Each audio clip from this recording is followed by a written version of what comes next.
Love of mine, someday you will die, but I'll be close behind. I'll follow you into the dark. No blinding lights or tunnels to gate so wide, just our hands clasped so tight, waiting for the hint of a spark. If heaven and hell decide that they both are satisfied, illuminate the nose on their vacancy signs. If there's no one beside you when your soul embarks, then I'll follow you into the dark.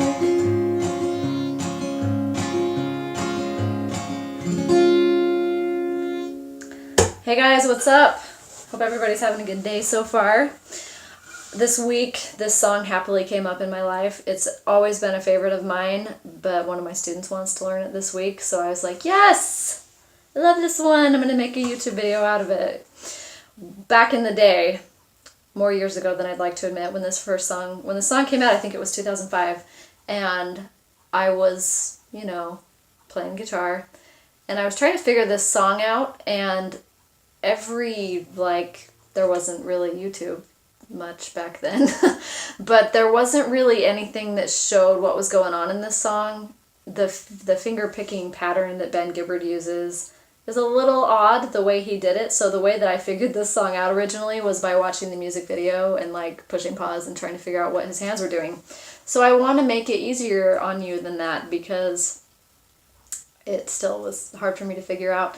And I remember in the social circles I was in back then, people would play this song and not play it the way that I heard it. So I'm like, you suck. That's not how it goes. So this is the real way. If you put your capo on capo 5 and do exactly what I'm showing you here, it's going to be exactly how Death Cab for Cutie plays it. I did capo 1 for vocal reasons, so I'm just going to leave it there, and you can practice along with me on capo 1, but again, capo 5 is what the recording is. So I'm going to start right out by showing you what is going on the right hand. You're going to be using the A minor chord a lot in this song, so we might as well just start with that one.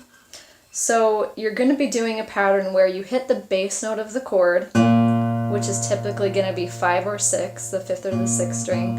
So it's going to be 5, and then I want you to use your middle finger to do a downstroke.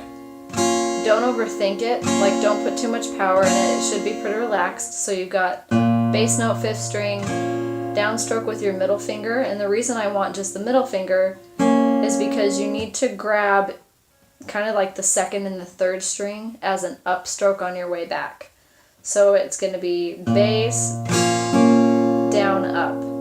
So essentially what this is doing is it's kind of combining finger picking and strumming at the same time. So I'm going to do this in slow motion on the A minor chord for you. So you got bass, down, up. But on the upstroke, I'm basically just plucking the 2nd string with my index finger. Bass,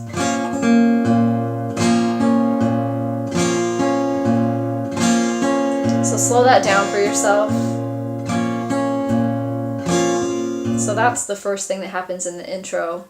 Then you move to the C chord and do the same thing.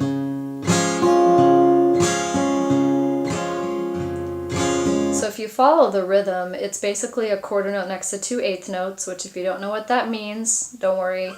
It's like long, short, short, long, short, short, 1, 2, and 3, 4, and 1, 2, and 3, 4, and 1, 2, and 3, 4, and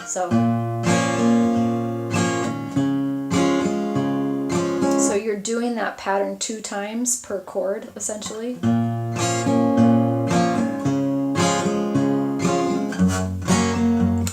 F bar chord. If you have never played a bar chord in your life, you may not want to try this song. F as a bar chord isn't the easiest to learn on because it's on the first fret, and it's just going to be a little harder. When you have the capo on, it's not that bad. If you were to play this without a capo, it'd kind of be ugly. So there's the F chord. I would not recommend using the smaller version of F. You can, but in this case, having that low 6-string bass note just makes it easier for your hands to follow that pattern. So you would go 6, down, up, and then you're back to C.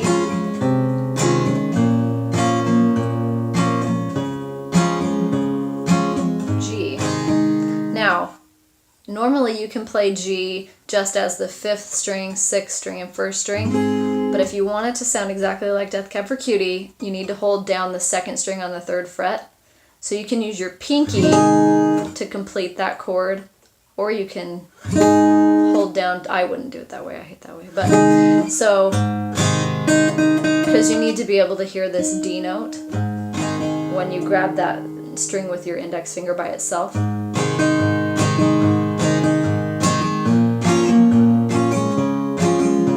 So we went back to the A minor, to the C. This is the E7. So if you don't know E7, there's a picture of it for you, but first fret on the 3rd string, and then 5th string on the 2nd fret.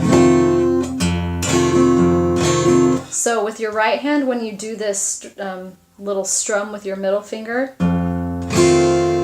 you basically want to hit all the strings after the bass note. So on this one, I'd aim for 5, 4, 3, 2, 1. If you don't get all the way through those, that's okay. And then I'm back to A minor. Now this right here is A minor, still the same chord, but we're changing the bass note. And so the best way to do this is just grab it with your pinky. So again, this is what makes this song kind of intermediate. A beginner isn't going to have the pinky dexterity or strength to do that. So, and that's kind of why I'm moving faster through this video, because if you're to the point where you think you're ready for this song, there's a lot of beginning stuff I don't need to explain, so that's why I'm not going into depth about what all these chords are and how to get there. So, A minor with a G bass, and that's just 1, 2, and 3, 4, and, so that doesn't last very long. F for a whole measure.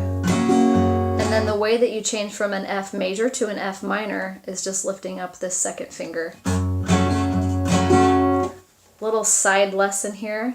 Anytime you play a bar chord, you are copying a chord from your open position. So if you're holding down all 6 strings for a bar chord, you're basically just using your hand as a capo, and you're using the shape of all the E chords. So this right here is the E.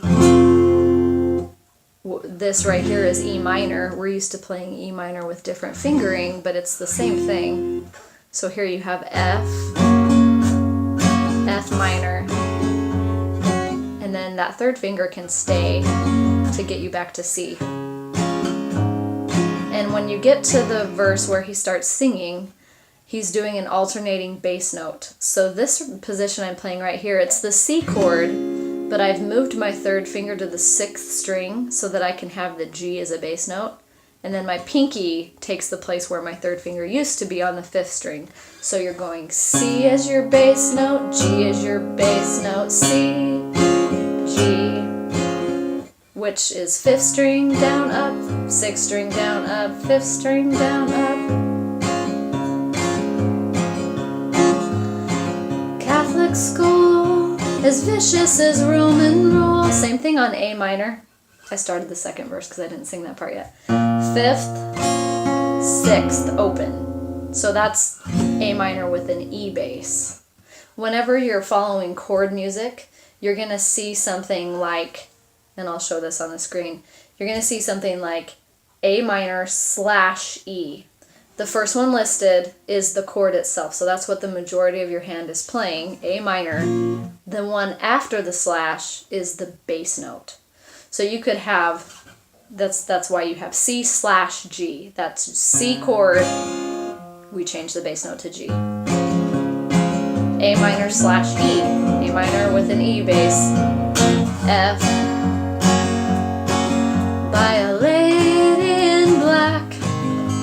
I held my tongue as she told me, son, fear is the heart of love, F. So I never went back. Here's the chorus, A minor. If heaven and hell decide, see, that they both are satisfied. So it's F going back to C. Now this part you might need some help on. Both are satisfied, C, C with a B bass. So you just change it from 3rd fret on the 5th string to 2nd fret on the 5th string. And then you keep this note the same, and that's kind of retaining some of that C chord. So C, which is 1, 2, and, C with the B bass, 3, 4, and then you're back to the A minor. So if heaven and hell decide that they both are satisfied, illuminate the nose on their vacancy signs. If there's no one beside you when your soul, E7, embarks, then I'll follow you. You noticed F, F minor, into the dark, C, C with a G bass.